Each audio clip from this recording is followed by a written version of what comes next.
नमस्कार दोस्तों, bill startup में आपका स्वागत है। आज की इस वीडियो में हम अमृतसर दिल्ली कोलकाता इंडस्ट्रियल कॉरिडोर पे चर्चा करेंगे। दोस्तों, आप में से बहुत सारे लोगों ने इस परियोजना के बारे में पूछा था, तो ये वीडियो उसी प्रोजेक्ट को डेडिकेटेड है। दोस्तों, वीडियो शुरू करने से पहले आपसे निवेदन है कि अगर आपने बिल स्टार्टअप को सब्सक्राइब नहीं किया है तो सब्सक्राइब करें और इसके बगल में जो बेल आइकन है उसको जरूर दबाएं और नोटिफिकेशन को ऑल पे सेट करें। दोस्तों, सबसे पहले ये जानते हैं कि इंडस्ट्रियल कॉरिडोर क्या होते हैं। इंडस्ट्रियल कॉरिडोर एक प्रकार के मैन्युफैक्चरिंग और प्रोसेसिंग क्लस्टर्स होते हैं जो दो क्षेत्रों के स्पेसिफिक एरिया में विकसित किए जाते हैं। इसको एक्सप्रेसवे, रेलवे, पोर्ट इन सब के किनारे बनाया जाता है और इन सब से कनेक्ट किया जाता है। इन इंडस्ट्रियल कॉरिडोर को ट्रांसपोर्ट से बेहतर रूप से कनेक्ट किया जाता है। यहाँ पर वेल ट्रांसपोर्ट सिस्टम उपलब्ध होता है।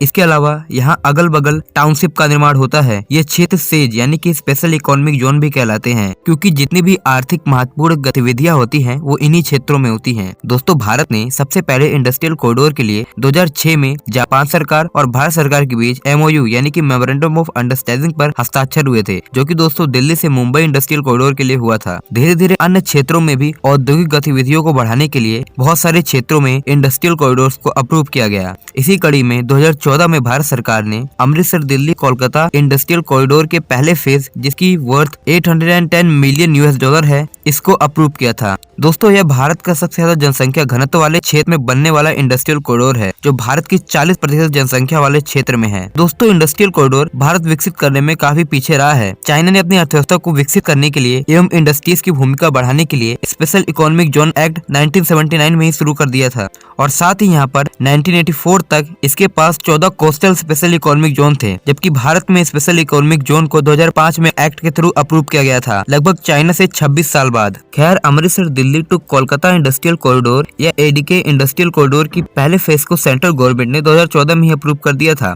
सबसे पहले इस इंडस्ट्रियल कॉरिडोर का ओवरव्यू देखते हैं। ये इंडस्ट्रियल कॉरिडोर भारत के 7 राज्यों से गुजरेगा: पंजाब, हरियाणा, उत्तराखंड, उत्तर प्रदेश, बिहार, झारखंड और वेस्ट बंगाल। इस इंडस्ट्रियल कॉरिडोर में 7 राज्यों के 20 शहरों को कवर करा जाएगा, इंक्लूडिंग अमृतसर, जालंधर, लुधियाना, अंबाला, सहारनपुर, दिल्ली, रुड़की, मुरादाबाद, बरेली, अलीगढ़, कानपुर, लखनऊ, प्रयागराज, वाराणसी, पटना, हजारीबाग, धनबाद, आसनसोल, दुर्गापुर और कोलकाता। गाइस, इस इंडस्ट्रियल कॉरिडोर का पहला फेज अंडर कंस्ट्रक्शन है। इस परियोजना को PPP मॉडल तथा central government, state government, railway, inland waterway authority HUDCO के समन्वय से बनाया जा रहा है। इस इंडस्ट्रियल कॉरिडोर के पहले फेज का निर्माण करीब 15 सालों में पूरा किया जाएगा, यानी कि 2019 तक इसके पहले फेज की डेडलाइन तय की गई है। इस कॉरिडोर का ट्रांसपोर्टेशन का मुख्य साधन ईस्टर्न डेडिकेटेड फ्रेट कॉरिडोर है। इस इंडस्ट्रियल कॉरिडोर को ईस्टर्न डेडिकेटेड फ्रेट कॉरिडोर से 150 से 200 किलोमीटर के स्ट्रेच तक दोनों जगहों में मिलकर फेस वाइज या कहें तो चरणबद्ध तरीके से इसका निर्माण किया जाएगा। इस कॉरिडोर को national waterway 1 Prayagraj to Haldia से भी जोड़ा जाएगा। परियोजना के अंतर्गत इन सभी राज्यों को कम से कम 10 स्क्वायर किलोमीटर या फिर 1000 हेक्टेयर के क्षेत्र को IMC इंटीग्रेटेड मैन्युफैक्चरिंग क्लस्टर के रूप में विकसित किया जाना है। लगभग इन क्लस्टर्स में 14% एरिया मैन्युफैक्चरिंग और प्रोसेसिंग एक्टिविटीज के लिए रिजर्व होगा। यहाँ पर एग्रो प्रोसेसिंग यूनिट्स, इलेक्ट्रॉनिक्स और मैकेनिकल इक्विपमेंट मैन्युफैक्चरिंग यूनिट्स लगेंगी। इन IMC यानी कि इंटीग्रेटेड मैन्युफैक्चरिंग क्लस्टर्स के पास अपनी water facilities, sewage treatment plant होंगे। दोस्तों, इस इंडस्ट्रियल कॉरिडोर के लॉन्च होने के बाद बहुत सारे ग्रुप्स ने इसका विरोध किया। कॉरिडोर विरोधी संघर्ष अभियान, national alliance of people movement आदि, इनमें फार्मर्स और इंडिजिनियस ग्रुप थे। इस इंडस्ट्रियल कॉरिडोर के इन्वेस्टमेंट शेयर में 49% सेंट्रल गवर्नमेंट का शेयर है। साथ ही इस इंडस्ट्रियल कॉरिडोर के तहत 40 इंडियन वाटरवे प्रोजेक्ट्स प्रपोज्ड हैं। इस कॉरिडोर में 4 हाइड्रो पावर प्लांट्स, जिसमें सबसे बड़ा hydro power plant रिहाट Sonbhadra Uttar Pradesh में स्थित है, जिसकी क्षमता लगभग 3000 मेगावाट की है। साथ ही इस कॉरिडोर में 20 थर्मल पावर प्लांट्स हैं। दोस्तों, सेंट्रल गवर्नमेंट ने स्टेट्स को ये आदेश दिए हैं कि वो इंटीग्रेटेड मैन्युफैक्चरिंग क्लस्टर्स एटलीस्ट एक जरूर डेवलप करें। ये manufacturing cluster eastern dedicated freight corridor के 150 से 200 किलोमीटर के स्ट्रेच में बनाए जाएंगे। चलिए बात करते हैं स्टेट वाइज। शुरुआत करते हैं पंजाब की। पंजाब कैबिनेट ने 2 प्रोजेक्ट्स को अप्रूव किया है, जिसको लगभग 2000 एकड़ के क्षेत्र में सेटअप किया जाएगा और इसमें कुल 3200 करोड़ की लागत आएगी। दोस्तों, इन दोनों प्रोजेक्ट्स को 1000 एकड़ यानी कि कुल मिलाकर 2000 एकड़ के क्षेत्र में विकसित किया जाएगा, जिसमें प्रत्येक पर 1600 करोड़ खर्च किया जाएगा। इसमें modern industrial parks with residential units, इसका डेवलपमेंट नियर लुधियाना मटेवरा में किया जाएगा, जिसके लिए लैंड एक्विजिशन इश्यूड कर दी गई है और integrated manufacturing cluster near Rajpura Patiala में डेवलप किया जाएगा। इसको national industrial corridor development corporation की मदद से डेवलप किया जाएगा। लगभग 1000 एकड़ की भूमि राजपुरा में आइडेंटिफाई की है और लैंड एक्वाजिशन नोटिस इश्यूड कर दिया गया है। दोस्तों ये 2023 तक ऑपरेशनल हो सकता है। अब बात करते हैं हरियाणा की। दोस्तों हरियाणा में अंबाला डिस्ट्रिक्ट में इंडस्ट्रियल डेवलपमेंट होगा। ये अमृतसर दिल्ली कोलकाता इंडस्ट्रियल कॉरिडोर और दिल्ली मुंबई इंडस्ट्रियल कॉरिडोर, इन दोनों इंडस्ट्रियल कॉरिडोर में आता है। हरियाणा गवर्नमेंट ने इसमें 4 फेज में लगभग 20 साल के अंदर इसको विकसित करेगी with the help of Delhi Mumbai industrial corridor corporation. यहाँ Haryana state industrial infrastructure development corporation ने फूड पार्क, सना Ambala growth centre, industrial state ये सारे स्टैब्लिश किए हैं। साथ ही अमृतसर दिल्ली इंडस्ट्रियल कॉरिडोर के तहत हिसार हरियाणा में लगभग 3000 एकड़ के क्षेत्र में IMC इंटीग्रेटेड मैन्युफैक्चरिंग क्लस्टर का निर्माण होगा, जो कि लगभग 2023 तक इसको पूरा कर लिया जाएगा। फिलहाल इस IMC के लिए हरियाणा गवर्नमेंट ने टेंडर ओपन कर दिए हैं।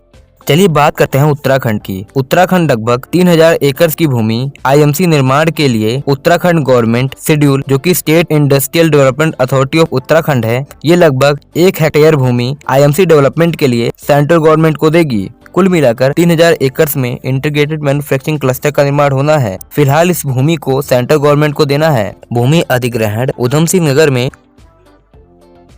दोस्तों अभी झारखंड और बिहार स्टेट ने इंटीग्रेटेड मैन्युफैक्चरिंग क्लस्टर के निर्माण के लिए गवर्नमेंट को लैंड डिटेल कंफर्मेशन भेजा है। बात करें वेस्ट बंगाल की तो यहाँ पर 1148.77 करोड़ की राशि से रघुनाथपुर में इंटीग्रेटेड मैन्युफैक्चरिंग क्लस्टर बनाया जाएगा। इसका मास्टर प्लान कंप्लीट हो गया है और 2021 में ये ऑपरेशनल हो जाएगा। इस पर एक सेपरेट वीडियो बनाऊंगा क्योंकि ये टॉपिक बहुत बड़ा है। चलिए बात करते हैं उत्तर प्रदेश की। बात करते हैं उत्तर प्रदेश की। उत्तर प्रदेश में पश्चिमी क्षेत्र में कुछ इंडस्ट्रियल कॉरिडोर्स का निर्माण हो रहा है, जो कि दिल्ली मुंबई इंडस्ट्रियल कॉरिडोर के तहत हो रहा है। उस पर आज हम चर्चा नहीं करेंगे। हम इसमें अमृतसर दिल्ली तो कोलकाता इंडस्ट्रियल कॉरिडोर के तहत जो इंटीग्रेटेड मैन्युफैक्चरिंग क्लस्टर निर्मित होंगे उन पे चर्चा करेंगे। गाइस, ADK इंडस्ट्रियल कॉरिडोर के तहत उत्तर प्रदेश में 5 इंडस्ट्रियल जोन बनाए जाएंगे, जिसमें पश्चिमांचल इंडस्ट्रियल जोन है, ब्रज इंडस्ट्रियल जोन है, कानपुर लॉजिस्टिक हब है, नैनीबरा इंडस्ट्रियल जोन है और मुगल साय वाराणसी मिर्जापुर इन्वेस्टमेंट जोन है। ये 2013 में प्रस्तावित किए गए थे,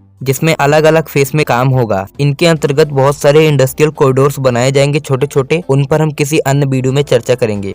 औरैया और प्रयागराज में नेशनल इन्वेस्टमेंट जोन स्थापित होंगे।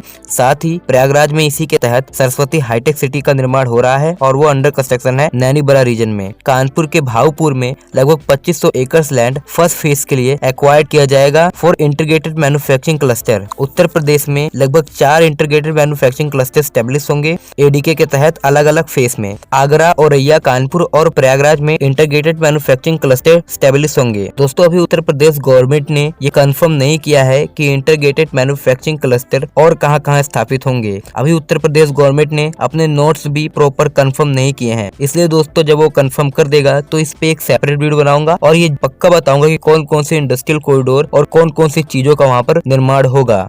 दोस्तों इस इंडस्ट्रियल कॉरिडोर में ईस्टर्न डेडिकेटेड फ्रेट कॉरिडोर सबसे ज्यादा महत्वपूर्ण है, जिस पर बहुत ही तेजी से कार्य हो रहा है। कुछ जगह पे ये ऑपरेशनल है, लेकिन अभी भी पूरा कार्य पूरा नहीं हुआ है। 2021 के लास्ट तक कॉरिडोर का कार्य समाप्त होने की उम्मीद है। तो गाइस इस वीडियो में इतना ही। अगर आपको वीडियो पसंद आए तो वीडियो को लाइक करें, चैनल को सब्सक्राइब करें। धन्यवाद आपका ये वीडियो देखने के लिए।